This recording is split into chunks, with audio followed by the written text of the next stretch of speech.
Hello and welcome to episode 2 of Archives and Anchovies, the podcast about whatever it is I want to talk about that day. There is no rhyme or reason to the things that I may cover, and I may steer way off course from the assigned topic of the day. So hopefully you are buckled in, and if you're driving, please make sure that you're listening safely out there, as there might be some humor, there might be some horror, and we just never know what's going to come up on this podcast. So today's episode is our second episode, and we are talking about how to show up at a gig like a pro. So, I have been a gigging musician for going on 35 years. I started playing bass guitar when I was 7, started playing in bars when I was 13, and I've done all things from doing mini tours to a couple of pretty significant venue venue concerts. And most recently, for the past couple of years, I've been pretty involved in the tribute scene, which has allowed me to travel all across the country and play in all kinds of venues, work with all kinds of musicians, and generally be a traveling musician. And so I thought I would share a few tips, possibly some anecdotal stories on how to act once you are at a gig and some of the horrors of traveling with equipment and things like that. So, one of the things that we often say is that we don't want somebody to be that musician. And I say that in all caps because essentially we're all there to provide the best performance for the audience that's paying to see our show. And all of that has to do with everybody that's involved. So it's not only the musicians there, it's not only who's headlining and who is in charge of the show, it's everybody from the person that is doing concessions to taking the tickets to the ushers to the sound engineers, the lighting engineers, the people that are putting things together for us in the green room. All of those people have a hand in how that show is going to go off. So, one of the things that is very unfortunate is when any of those people feel like they're lesser just because of the way they were treated by the act. I have heard all kinds of stories from the audio engineers and the monitor engineers as I've traveled that people do full on rehearsals, and they'll be at a sound check and they'll do a full on, hour and a half rehearsal where a sound check is not designed to be a full rehearsal.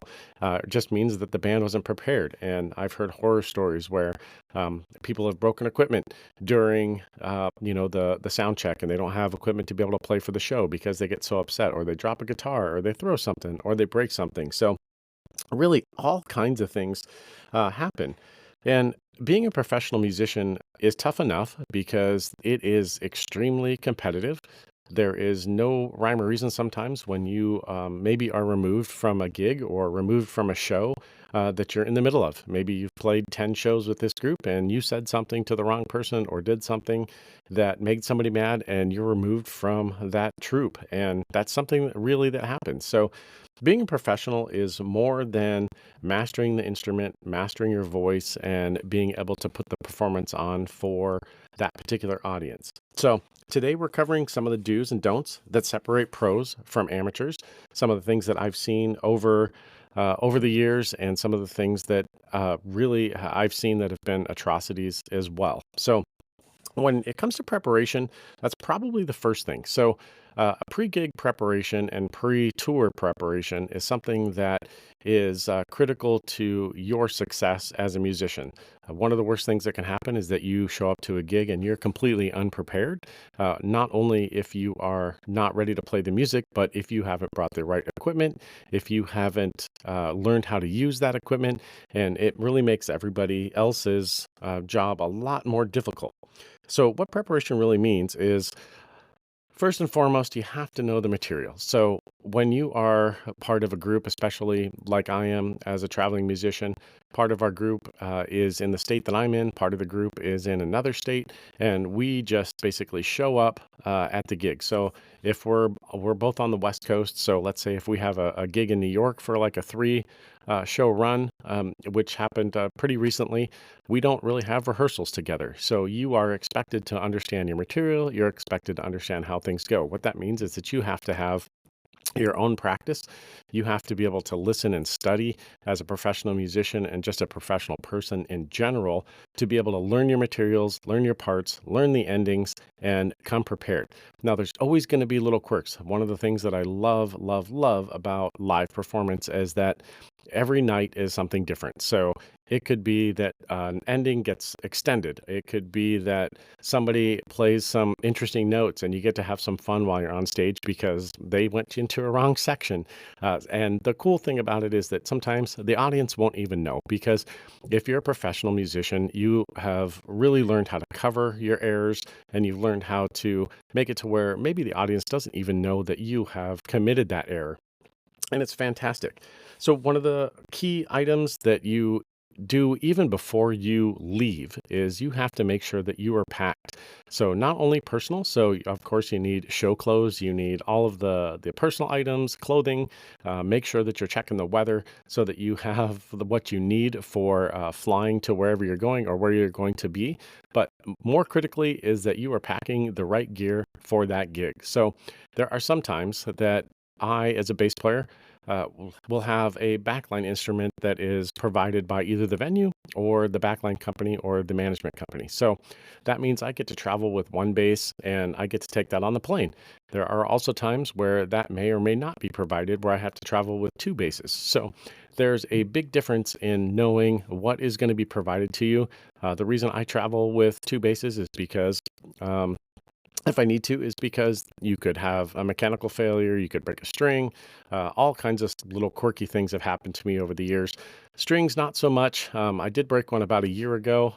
I had a new bass and I didn't tension the strings out, and that was kind of interesting because we're in the middle of a song that required that string, and it just was flopping like a fish. It was it was so loose by the time that I got to be able to go over and tell the guy, "Hey, can you get the backup bass ready?" And it was on stage, but hadn't been tuned since earlier that day. So I wanted to make sure it was on tune. So one of the technicians came over, grabbed that bass, got it in tune. It was a seamless transition between songs. There was a break. I put on the new bass, was able to finish the show with no problem. But had I only had one bass, I would have been in big trouble. It would have cost me the ability to really enjoy myself because I would have really had to focus on still being able to play the music, but maybe with one less string. And so my concentration level would have to be on really what I'm playing rather than actually being able to do the performance as, I had practiced. So putting the right gear together. So pedal boards, whether that's wireless systems, whether that's making sure that you have a couple sets of in-ear monitors. I can't tell you how many times I've gone to a gig and one of my in-ear monitors falls off, one of the wires breaks or something of that nature. So having a couple sets of those can definitely make a big difference if you are using an in-ear setup. The other things that you want to make sure that you're packing and that you have is, of course, like extra strings, any tools, as long as you're TSA compliant and you don't have like wire snippers or, razor blades or anything that you're taking on the carry-on. One of the things that I have tried to do over the last year and a half, maybe 2 years, is really have a fly rig. So that means I don't check anything. I try not to check an instrument. People have had horror stories of checking instruments. I'll probably share a little horror story a little bit later about one of our trips to New York, where our flight actually got delayed and our equipment ended up getting shipped to another place. And we thought we might have to go to Guitar Center the day of the show and buy some temporary equipment for that gig. That was really not a fun time. So I have really tried to figure out how I can make it as carry-on friendly as possible, but still having the right equipment when I show up at the venue. So when we show up at the venue, one of the key things for whatever equipment you take. So whether that's for me just a bass and a simple pedal board, whether I don't take a pedal board at all, one of the things I have to know my equipment. One of the biggest frustrations that I see out there and that I've experienced comes especially with a lot of guitarists out there is that they will have such massive pedal boards and such an amazing amount of gear that it takes them, 30 minutes to set up, 40 minutes to set up. We start a sound check. They have to break. They have to do all kinds of manipulations and adjustments to get it to sound just right. And then they're on their phone looking at a manual because they forgot how to use a pedal that they haven't touched maybe in 2 years.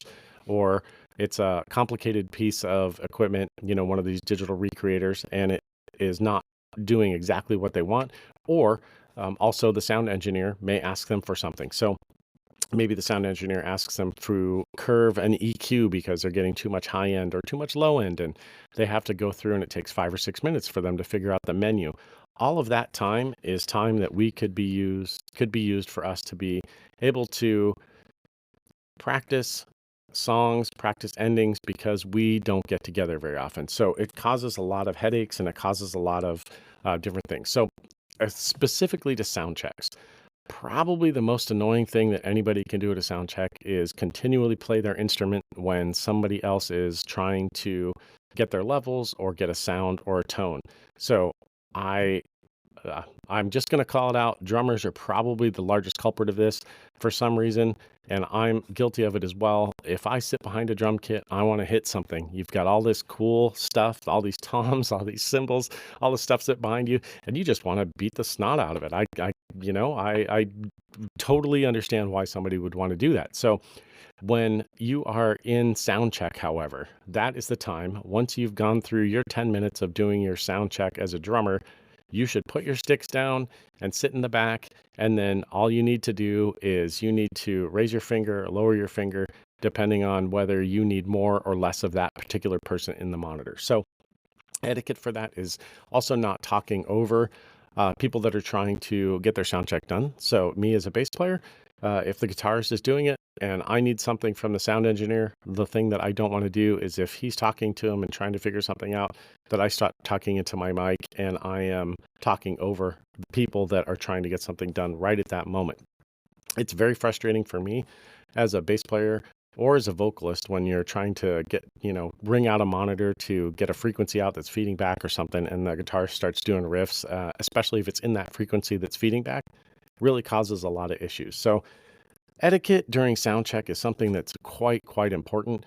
The other thing that you really want to do is to make sure that when you're up on the stage that you don't have distractions once you are in the sound check mode. That is your time as a professional musician to make sure that the artist that you're performing for, or if it's your own band, everybody has equal time. And if it's you are supporting an artist, like many of the tributes that I'm in, I'm supporting a main singer and we just play the music for them, then a catalog of music, then it's something to where if they need something, they're the priority. So if our vocalist says, I need this behind the drum kit or I need this in my wedges, that is not the time for me to start, playing Seinfeld on, my bass guitar while he's trying to figure out something to get sent to his wedge. That is really not the time to be doing that. So sound check etiquette is critical to making sure that the performance goes well. It's your time to make sure that your monitor mix, whether it's in ears or in a wedge, goes well.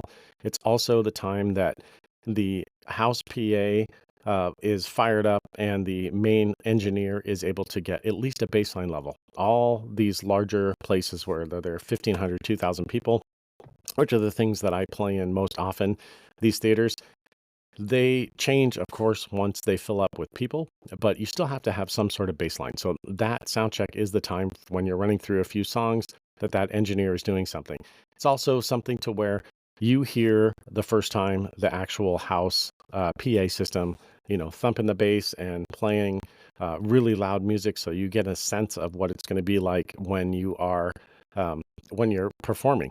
One of the things that's a little tip that I'll give you is if you're doing these and you are somebody like myself that 10 years ago discovered in-ear monitors and you didn't like ringing in your ears anymore and they've really saved your hearing, but you do miss that disconnection from the crowd, you can have a transient microphone placed out on the stage where it's facing the crowd, and you can not have that sent to any of the mains or anything like that, but you can have that sent only to the inner monitors. And that way you get a little bit of feedback from those crowd cheers and the screams and, when they request songs and stuff like that. So kind of just a little bonus tip there. So one of the things that I just talked about was the sound engineers. The sound engineers are your biggest ally. I talked about being nice to all of the staff.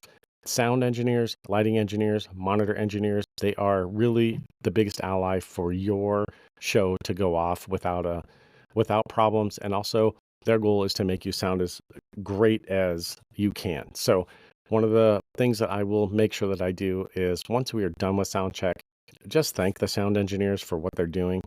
Thank the lighting engineers. If there's anything specific that you need from either the monitor engineer or the sound engineer, it's a great time to go up. It is not the time for them to say, for you to say, hey, I noticed that my guitar was a little bit low in the mix. Can you turn it up? That should have been done before. But you can say, hey, I want to make sure that, my tones sound good. Is there anything else that we might be able to adjust or that I might be able to adjust? But really, you just want to thank them, want to make sure that they feel that they're doing a great job and just be a person. They're there to get paid by the venue to do your sound, but they don't want anybody to come back, and it's their brand too, to come back and say, hey, I didn't enjoy the show because I couldn't hear the vocals the whole time. Well, that might be because your vocalist went up and said something to them that was inappropriate, and they're like, well, I'm not gonna make it as clear as maybe as I could. I hope people wouldn't do that, but we're all human and we all have human nature, and it's possible that something like that could happen. So just be cool. Just be somebody that you would want to be around if you are playing at a venue and you were doing sound or you're performing. How you want to be treated, definitely treat them that way. The One of the things that probably is the most difficult for musicians is to trust that a sound engineer knows exactly what they're doing. Also, for audience members, wives, people that are there to come see you and support you. Maybe you have a couple of roadies. Everybody becomes a sound engineer professional when sound check is happening.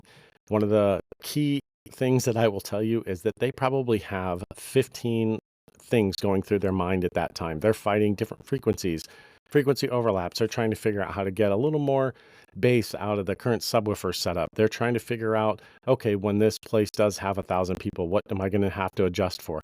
They are looking at your set list and you maybe have asked them for specific things. So I want some reverb here, but I don't want reverb here.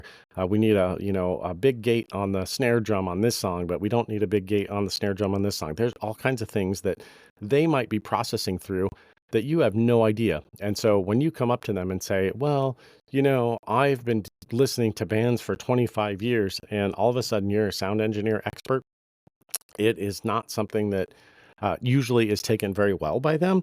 And I would highly recommend that you are not that person. So if you're going out trying to tell them how to run their soundboard or their mixer, and you think that you have the expertise, I would just highly recommend that, you curb that idea to do it. Is it okay for you to, notice some feedback or something like that, that maybe they aren't hearing up on the stage? Absolutely. But most of the time, they're going to know those types of things. So the key takeaways I want here is be prepared, understand your equipment at sound check. The sound engineer controls what the audience hears, so I want you to treat them well. So once the audience is there, it's basically time for you to perform. And one of the things that is critical to any performance is what goes on the stage. So as larger stages are laid out, maybe it doesn't happen as much in a small venue. In a smaller venue, it's really critical that you're cognizant of space. So you don't want to be stepping on cables, a microphone cable, other people's feet. You don't want to knock over some congas. If you're in a very small, isolated area and it's something that barely fits the band, you really need to be aware of your own personal space. Yeah, I've done it where I've hit the singer in the back of the head with a headstock because I spun around too fast. Not a good situation. First aid on stage is probably not what your goal is there. So that might be a good name for a band, though. First aid on stage. I don't know, just something to write down. If Dwayne Miller ever listens to this, he can put that in his list of band names in his phone. But the stage is your performance area. So respect the stage. Understand where stuff is, understand where you can move to, where you can't move to. If you are somebody like me that uses a wireless instrument system, understand there could be dead spots. Once there are a ton of people in there, everybody's got their wireless mics, everybody's got their wireless instrument things going on. Plus you've got, 1,500 cell phones in there. There could be some interference. So one of the things to really pay attention to is to notice where maybe some dead spots are and avoid those areas so you don't have dropout. When the band leader is talking, when you're on the stage, that is also something that is highly critical. So they're going to have a dictation of maybe some movements, or I'm going to go over here. I'm going to go when we're singing a duet. This is where I'm going to go on the stage tonight. I'm going to, bring this other singer in so that we're going to do some spins in the middle, or I'm going to play with the crowd over here because we have a little extra stage in front of these stage monitors that I can actually go out to hear. So If they're giving you explicit instructions on what they might do, definitely something to heed, definitely something to remember. Probably not something that you need to write down, but definitely something that you probably will want to keep in mind when you're doing that. I can't say it enough. When you are in the sound check mode and you're getting ready prior to doors opening, just keep your phones off the stage. If you're there to do your sound check and you're on your phone, it is the least professional thing.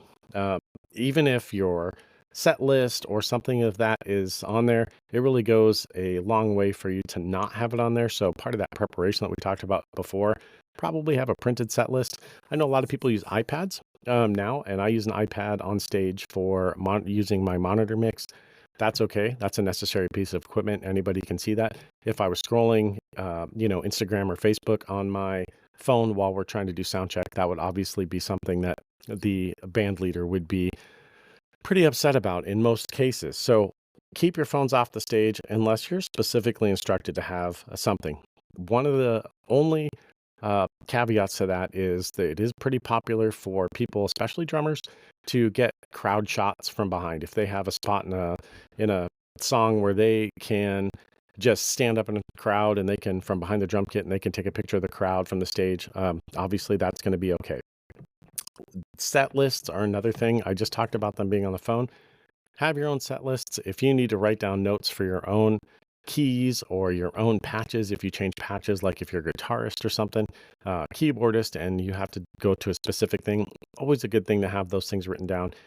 Bring that yourself. That is something that you should not rely on somebody else to provide. They may provide it, but this way you have your own personalized set list. You understand exactly what you're reading. And also, one of the key things, stages are dark. Once those lights come on and the crowd is into it, those stages sometimes get dark. So make sure, as somebody that's a little bit of an older musician, it is in a font that you can actually read, and it's a font size that you can actually read. There's been many times I've trusted it to other people bringing it, and I just can't read it. So that's on me. I probably should bring glasses, have better contacts. I don't know, but you need to be able to read the set list.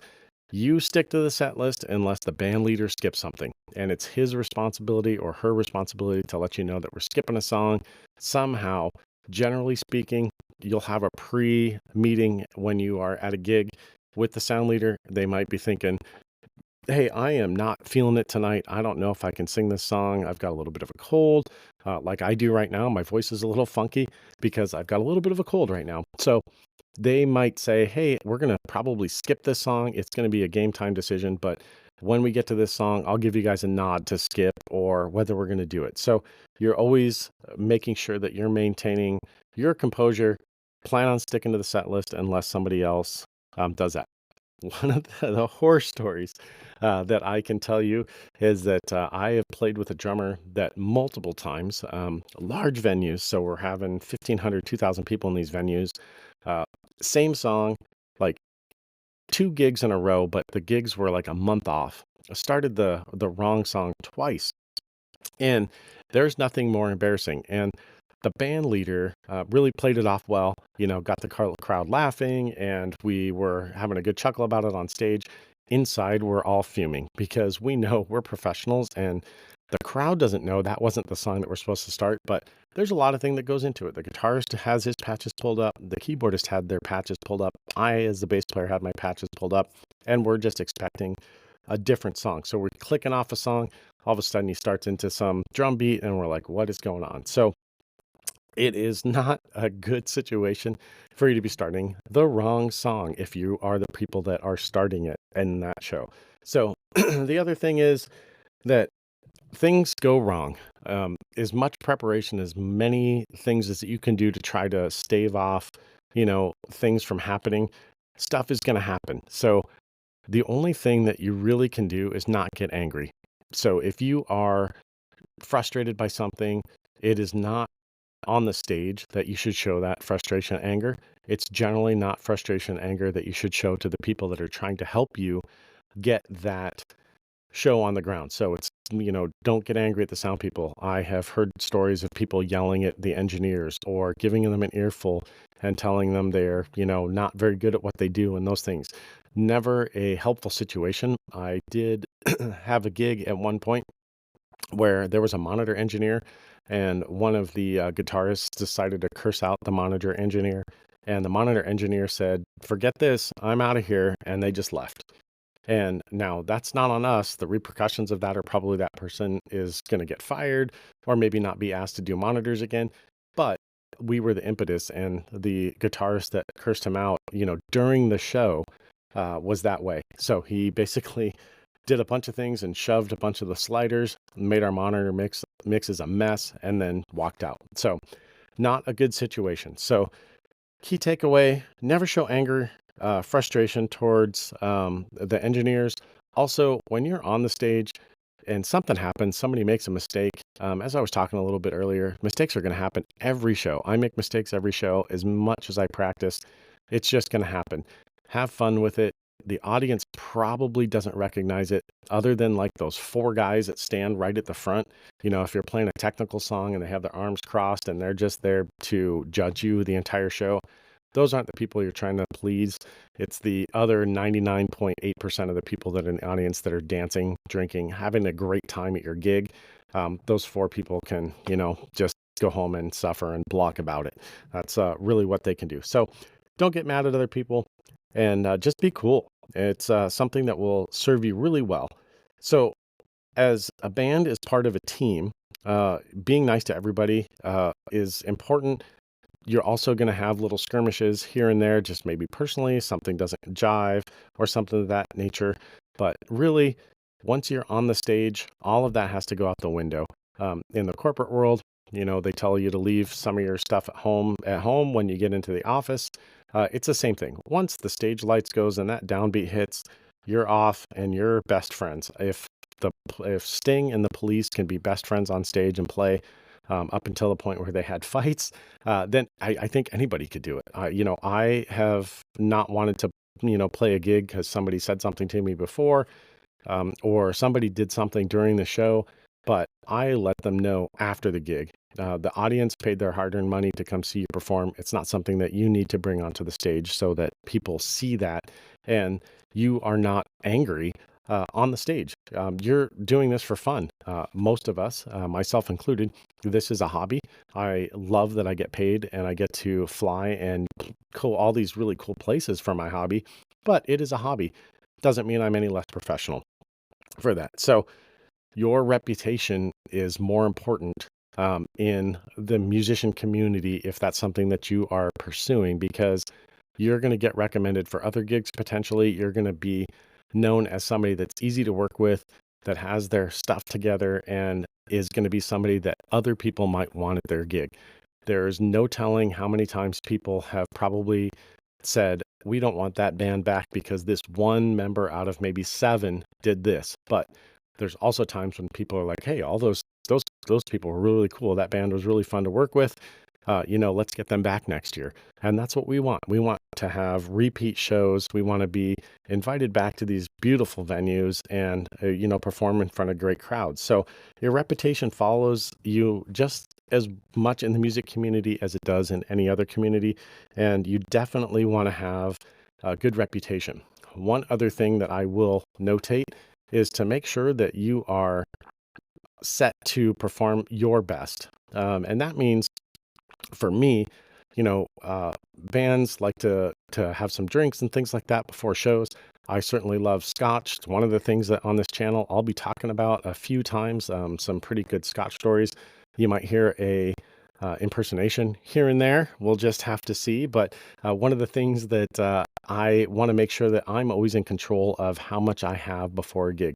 I was at a gig maybe a year ago, and we got there at like 5 o'clock.